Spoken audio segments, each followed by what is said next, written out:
In this century, great strides have been made toward the goal of subverting our republic into a democracy. The foremost tactic of the subverters is subversion of language. By calling America a democracy until people thoughtlessly accept and use the term, the totalitarians have obscured the real meaning of our principles of government.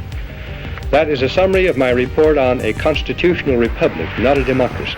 Welcome back to Notify America. Colorado and Maine, two states that were already successful at removing President Trump from their state's primary ballots. Colorado's ruling has been paused until January 4th. But it's not just these two states, folks. They are coming for Donald Trump. Lock, stock, and barrel. They want this man eliminated, full stop. This is far worse than it was in 2016 and far worse than when we've seen an entire party, for instance, go after a politician like the Republicans did to Bill Clinton, for instance, because this time it's not just the Democratic Party. No, it's the system. The entire establishment from both parties, the uni-party, has teamed up, collaborated to take him out.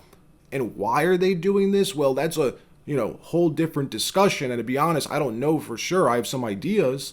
But something I do know for sure is who is behind this, where the money's coming from, at least some of the money. We looked a few videos ago at the original Colorado suit by that guy, Noah Bookbinder, who works on the Homeland Security Advisory Council. So again, remember, a direct link between the Colorado Supreme Court decision or case and the White House. And we saw that the founder of that group tells us in a C-SPAN interview that their main donor, their largest donor, is none other than George Soros. In case you didn't see it, watch. Find a legal hook to push our issues hard. Who are some of the biggest donors you have, and is there a restriction on how much money they can give you? We don't have any restriction, but I would say our biggest donors are, for example, the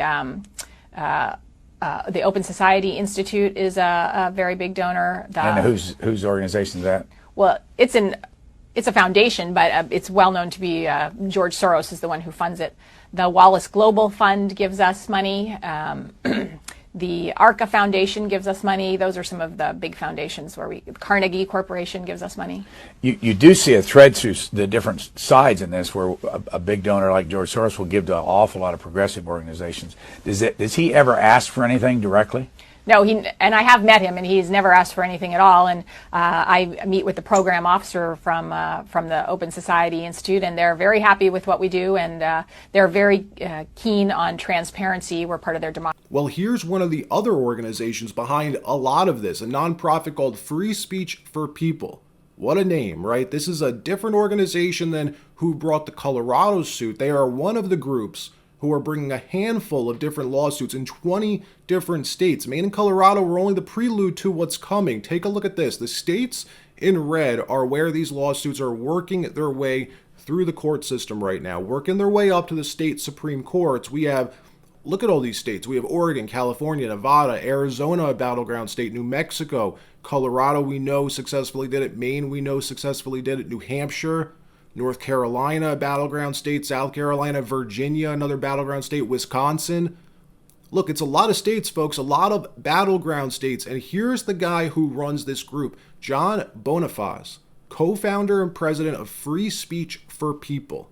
What a name. What a name for a group trying to subvert the election. And to know what kind of person they have leading this effort, look at the pinned post. Look at his pinned post on X, which means this is the first thing he wants people to see when they pull up his account. It's what he's proud of, what he wants to show off. A tweet that he sent from 2019 about illegal immigration, about 155 immigrants held in a single cell. He writes, "This cruel and unconstitutional imprisonment of children and their families is ground for impeachment, Speaker Pelosi."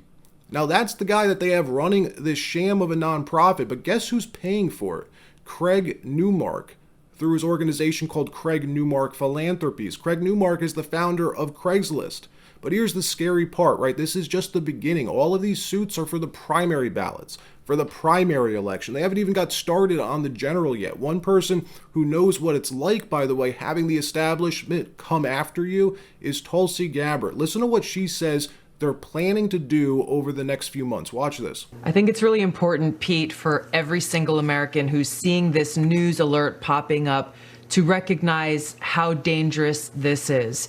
You have a Secretary of State who is a known partisan who is known to be against Trump. She supported the impeachment of Trump, single-handedly making this decision to say the former president cannot be on the ballot, taking away our right as voters in this country to decide who we want to serve as our next president and commander-in-chief. You take away the party labels, you take away the names of Trump versus Biden.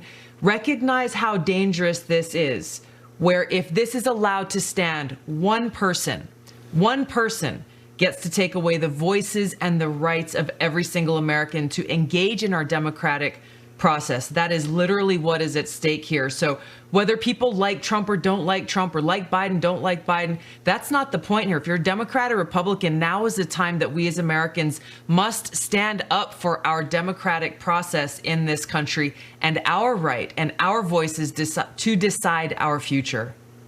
So that was Tulsi Gabbard. We also have Peter Schiff. He posted this yesterday. He wrote, January 6th wasn't an insurrection. It was a peaceful and lawful protest that went awry. Trump actually believed that the 2020 election was covertly stolen. Maine's overt attempt to steal the 2024 election ironically suggests that real Donald Trump and those protesting were right.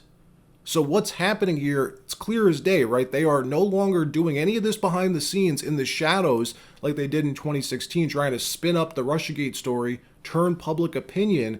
They know they lost the battle of ideas. Their ideas suck. They don't even try to convince anyone these days. All you hear these people talk about is how democracy is at stake, needing to protect our democracy, they say. The same thing that you hear, by the way, if you were to turn on news, political news, in countries like Venezuela. But there's a glimmer of hope, all right, because their strategy is backfiring. Americans know this is wrong. Any decent, sensible person knows this is as anti-American as you can get. And voters are letting their representatives know how they feel. In the state of Maine, for example, apparently Susan Collins, Republican senator who voted to impeach Donald Trump, reportedly has been getting bombarded with calls from angry constituents demanding that she find out what the hell is happening in her state, why she let it happen, why she didn't try to stop it from happening. She's a senator, isn't she? Senators aren't like Congress people. Senators are actually important. Well, it looks like the pressure, the grassroots pressure, by the way, is beginning to work, because all of a sudden these Maine Congress people are coming out and making statements in support of Donald Trump. These are people who aren't Trump fans, by the way. Take a look at this. Gary Ventry writes this on X.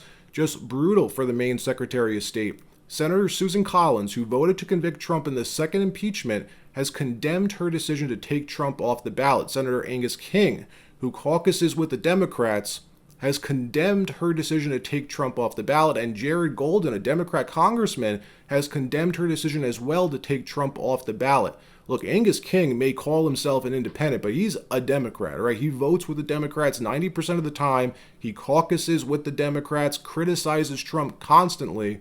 Well, even he is feeling the pressure. And now we learned yesterday, by the way, that California's Democratic Secretary of State said she disagrees with the Maine decision and refuses to do the same thing. This is going to be state by state, folks. That's what's happening here. 2024 will be brutal. The attacks aren't going to stop. There's a large cohort of people working behind the scenes to do anything they have to prevent this man from becoming president. They have more money, more resources, the backing of the White House. But if you are a Trump supporter, luckily they are doing this to the one guy, the one person who can probably withstand the attacks. Remember, this is the same guy who finished his 4 years in office in the White House looking younger than when he started. Every other president that I remember looked 20 years older after their first term. Barack Obama, for instance, look at him. Looked like an old man, went completely gray. Trump didn't age at all. So if there's one person who can handle this, it's probably Donald Trump. All right, that wraps up this episode. Like and subscribe, and I'll see you in the next one.